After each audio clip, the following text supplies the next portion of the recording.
Comment ils vont? Et si la saison 2025 de F1 basculait ce week-end à Barcelone? C'est bien ce dont il est question, ne vous méprenez pas. Une nouvelle directive technique hyper importante entre en jeu, et ça pourrait tout changer. Ne prenez surtout pas ce que je suis en train de vous dire à la légère. On a aussi un championnat de dingue avec peut-être un nouveau leader après ces 3 jours. On va voir tout ça. C'est parti. Ce week-end, c'est le Grand Prix d'Espagne. La directive technique sur la flexibilité des ailerons prend date. Lando peut prendre la tête du championnat. C'est la dernière fois qu'on va voir la F1 à Barcelone. Avant le dernier épisode de ce triple header, on a pas mal de choses à se dire. Allez, on en parle. Pour ne rien rater de ce qui arrive sur la chaîne, abonne-toi, laisse-moi ton meilleur pouce levé et profite de la vidéo. Et je sais, moi aussi, ça me fait du bien d'être de retour ici. La croutasse là, qui me servait de fond, c'est fini. Merci à vous de l'avoir supporté.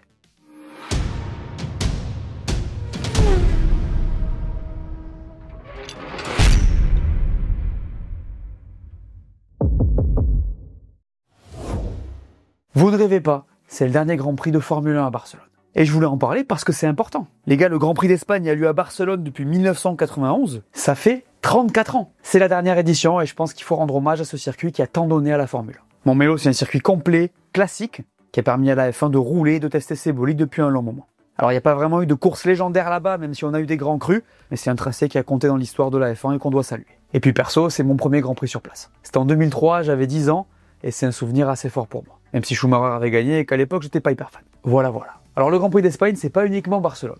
Il y en a eu 54, le premier a eu lieu en 1951, il a été tenu sur 5 circuits, c'est un historique du calendrier et vous avez capté, on ne le perd pas. En 2026, on ira à Madrid pour un tout nouveau Grand Prix d'Espagne qui va ressembler un peu plus à ce qu'on fait de nos jours en Formule 1. On ira sur le Madring, les mecs sont moins en com, je vous apprends rien, et on sera sur un circuit urbain, encore une fois. Alors perso, vous l'imaginez, je suis pas hyper fan de l'idée. Avec la direction que prend la Formule 1, on perd de plus en plus nos classiques, et quitte à rester en Europe, on avait plein de solutions hyper cool pour la course. En fait, pour moi, c'est relou d'aller sur un circuit comme ça en n'ayant pas en alternance. Vous voyez ce que je veux dire. D'ailleurs, ils ont sorti un on-board virtuel du circuit et j'espère vraiment qu'ils vont pas garder ce tracé. Il est long, il a l'air d'avoir aucune opportunité de dépassement. J'ai peur. À suivre, mais j'avoue, j'ai pris un petit coup de stress quand je l'ai vu. Bref, profitez de Barcelone parce que c'est le dernier. Victor Martins va enfin faire ses débuts avec Williams, et c'est ce week-end à Barcelone. D'ailleurs, il va tout simplement rouler pour la première fois de sa carrière dans une séance officielle de F1. Ça sera donc pendant les FP1. Vous le savez, les équipes doivent faire rouler des jeunes pilotes sur au moins 4 séances d'essai en 2025. Il profitera donc de cette opportunité. Victor, il a déjà roulé dans des tests privés avec Alpine et Williams donc. Et donc là, il va vraiment avoir l'occasion de se montrer avec une équipe qui va le suivre attentivement. Chez eux, il est réserviste et si vu le line-up qu'ils ont, ça paraît compliqué de se faire une place dans le futur. C'est des expériences qui sont super bonnes à prendre. D'ailleurs, il n'est pas le seul pilote français dans cette filière, puisqu'il y a aussi Alessandro Giusti qui en fait partie, qui roule en F3 en ce moment. Je l'ai invité sur un épisode de mon podcast que je vous mets ici. Donc voilà, gros week-end pour Victor, qui roulera aussi en F2 évidemment. Je vous invite à regarder la séance de vendredi matin, ça va être intéressant de voir comment il se débrouille. Il y a un truc qui me hype pas mal avant ce Grand Prix d'Espagne, les gars, et j'en ai déjà parlé avant le Grand Prix de Monaco, c'est le classement du championnat du monde. Faut qu'on en parle, c'est hyper serré devant. 3 points entre les deux pilotes McLaren, et Max a tout juste une victoire du leader avant la nouvelle directive technique dont on parle juste après. Je sais pas vous, mais avoir ça niveau comptable à ce moment-là de la saison, je kiffe. Ça faisait longtemps que ça n'était pas arrivé, donc tant mieux. Et il y a un mec dont j'ai envie de parler ici en vue de ce week-end, c'est Lando Norris. Parce que sa dynamique est vraiment très intéressante. Non seulement il est d'une régularité très impressionnante le dimanche depuis le début de saison, il fait P1, P2, P2, P3, P4, P2, P2, P1, 100% de top 4 c'est à souligner, mais surtout depuis Miami on sent qu'il est beaucoup plus en forme, notamment dans la tête. Sur 3 courses il bat 2 fois son coéquipier en qualif, 2 fois en course aussi, il dépasse Max à Miami, Piastri à Imola, et à Monaco il est juste intouchable. Les gars, je vais me répéter, gagner à Monaco comme il l'a fait, et surtout en lâchant ce tour de qualif là, ça veut tout dire. En principauté, le pilote a plus de marge sur la perf, et c'est un tracé où la confiance est clé. Il y a moyen qu'on n'ait plus le même Norris à partir de maintenant. Alors on doit encore le voir roue contre roue avec son coéquipier à pneus égaux, ça c'est sûr on l'a pas encore vu,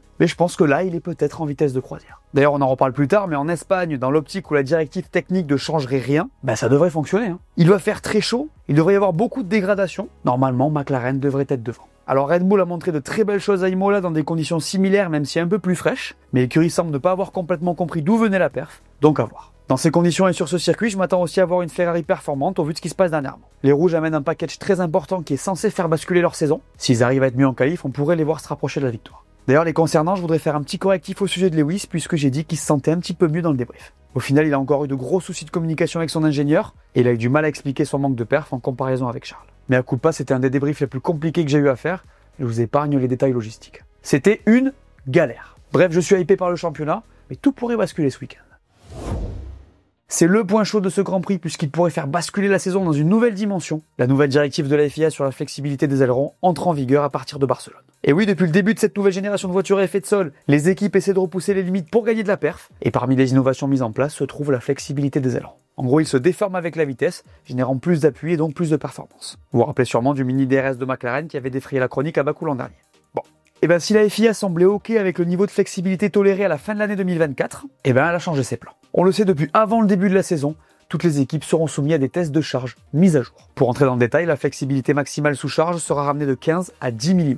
Et les gars, 5 mm, c'est conséquent. Alors vous vous demandez peut-être, pourquoi est-ce qu'on fait ça? La réponse est simple, la FIA ne veut plus que la flexibilité soit un point de tension en Formule 1. En fait, on en parle tout le temps et c'est pas évident à contrôler. D'ailleurs, on a commencé à être plus rigide sur les ailerons arrière en début de saison, on finalise la chose ici avec les ailerons avant. Deuxième question que vous vous posez peut-être, pourquoi maintenant? Pour laisser aux équipes le temps de se préparer à un tel changement. D'ailleurs, vous pouvez être sûr et certain que tous les teams vont arriver à Barcelone avec de nouveaux ailerons avant. Ça, il n'y a aucun doute. Maintenant, la question à 100 millions, comment est-ce que ça impactera le reste de la saison? Parce que les gars, on pourrait avoir un championnat à 2 vitesses. Les 8 premiers Grands Prix et le reste. Après, c'est clairement trop tôt pour le dire. Certains disent que ça peut être un tournant de la saison, comme Ferrari et Red Bull qui n'étaient pas aussi avancés que McLaren niveau flexibilité. D'autres, comme McLaren, comme par hasard, disent que ça n'aura pas d'impact. Ce qui est sûr, c'est que ça va être super intéressant et que oui, ça pourrait tout changer. Parce que si d'un côté, j'ai aucun doute sur l'équipe technique de McLaren qui aura eu le temps de se préparer, il est indéniable qu'on leur enlève une force en faisant ce changement. C'est clair que c'est une opportunité de malade pour la concurrence. Et je parle même pas uniquement de McLaren vs les autres top teams. Globalement, le top 4 est mieux que le reste du peloton dans ce secteur, donc ça pourrait rapprocher tout le monde. Ça paraît fou comme ça, je sais,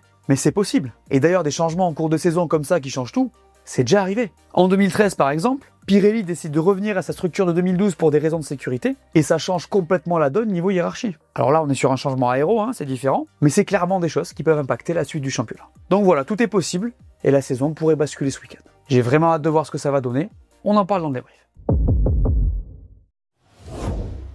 Encore une fois, Mercedes est sous pression avant ce Grand Prix. Les gars, 6 petits points marqués sur les 2 derniers week-ends de course, il y a de quoi s'alarmer. Et je l'ai dit dans le débrief, mais je le répète, au classement, Red Bull n'est plus qu'à 4 points, Ferrari à 5. Les mecs peuvent faire P2 à P4, comme ça. D'ailleurs, si on suit la tendance, c'est ce qui doit se passer. Il suffit de regarder leur perf récente. Des soucis de tous les côtés à Imola, des pas de mécanique, une stratégie terrible à Monaco, c'est chaud. En parlant de chaleur, à Barcelone, ça devrait piquer niveau température de piste, et cette Marco, elle est allergique à ça. La surchauffe, elle a toujours l'air d'être là, et s'ils en souffrent encore vraiment, je donne pas cher de leur peau en Catalogne. Donc d'abord, il y a ça. Ensuite, faut qu'on parle d'Antonelli, qui est dans le dur depuis 2 week-ends. Il a souffert de la surmédiatisation à Imola, et à Monaco, les choses ont aussi pas mal déraillé. Il a tapé en qualif samedi, et dimanche, il ne pouvait pas faire grand-chose, c'est QFD. Alors, il n'y a pas mort d'homme sur le papier, mais il semble que ce soit les pneus qui le mettent en difficulté, notamment le C6 que Pirelli a introduit à Imola. Tout le monde est challengé par cette nouveauté, lui principalement de ce qu'on comprend. Alors, il va être soulagé car le C6 ne sera pas présent à Barcelone, mais ça va pas durer puisque ce sera le cas à Montréal dans 2 semaines. Il faudra donc le suivre ce week-end.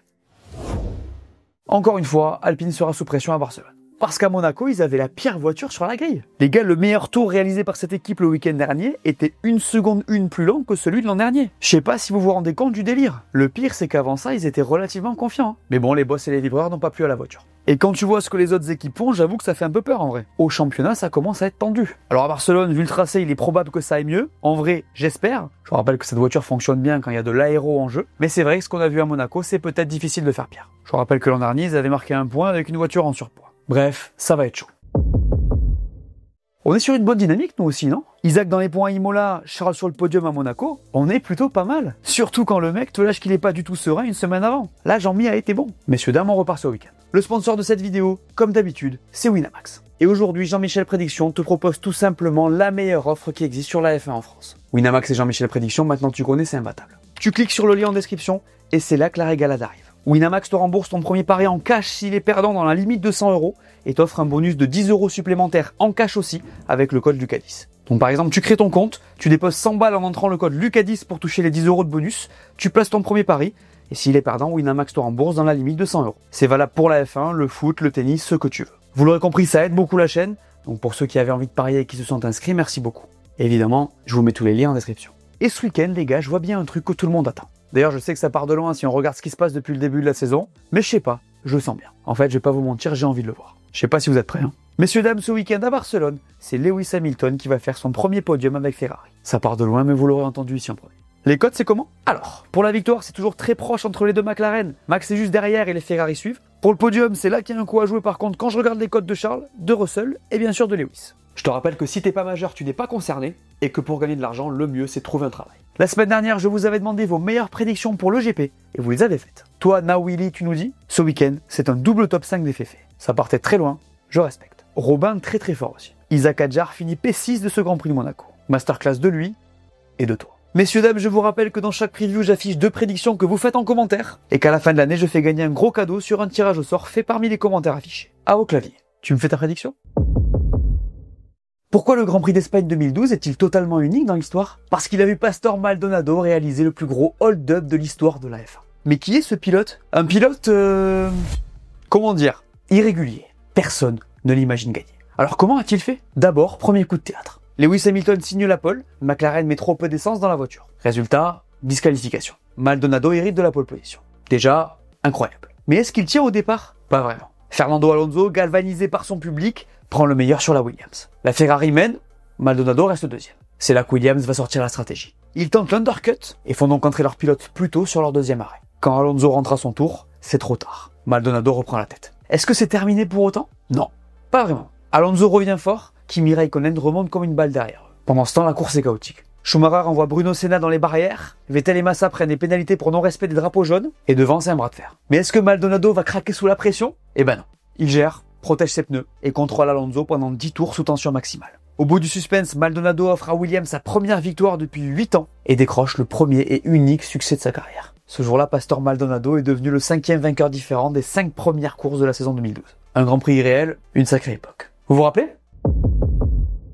Alors, ce circuit de Barcelone, un classique, vous êtes au courant. Il a été construit dans le programme de développement des JO de Barcelone en 92, la première édition ayant accouché d'un magnifique combat Mansell-Senna. C'est un circuit que les pilotes adorent et qu'ils connaissent par cœur, puisqu'il est parfait pour tester, vous le savez. Même si on y va un peu moins de nos jours pour faire des essais. En fait, c'est un très bon mix entre virages rapides et lents, ce qui en fait une référence technique pour les équipes. On fait un tour ou quoi ? Allez, c'est parti dans cette très longue ligne droite descendante qui devrait permettre de voir des dépassements. On aura une longue zone DRS ici. Attention au départ aussi, puisque la distance entre la pole et le premier virage est grande. Gros freinage au numéro 1. On remonte sur les gaz dès le 2. Attention à ne pas arriver trop vite ici. Maintenant, c'est le virage le plus fou de ce circuit, le numéro 3. Cette courbe, elle va mettre à mal les pneus avant droit et récompenser les plus audacieux. On freine au panneau 50 pour le numéro 4, qui est une nouvelle courbe à droite. Attention à bien garder la corde ici. Le 5 sera le virage le plus lent de ce secteur 2. En sortie, on monte sur le vibreur. Petit freinage au 7. Ça remonte sur les gaz, et là c'est à fond jusqu'au fond de la ligne droite. La deuxième zone DRS de ce circuit, où les pilotes auront quand même un peu de mal à dépasser. Puis c'est un gros freinage au 10 où on tombe 5 vitesses. A noter que le secteur 3 commence ici. C'est là que les voitures performantes dans les virages lents seront performantes.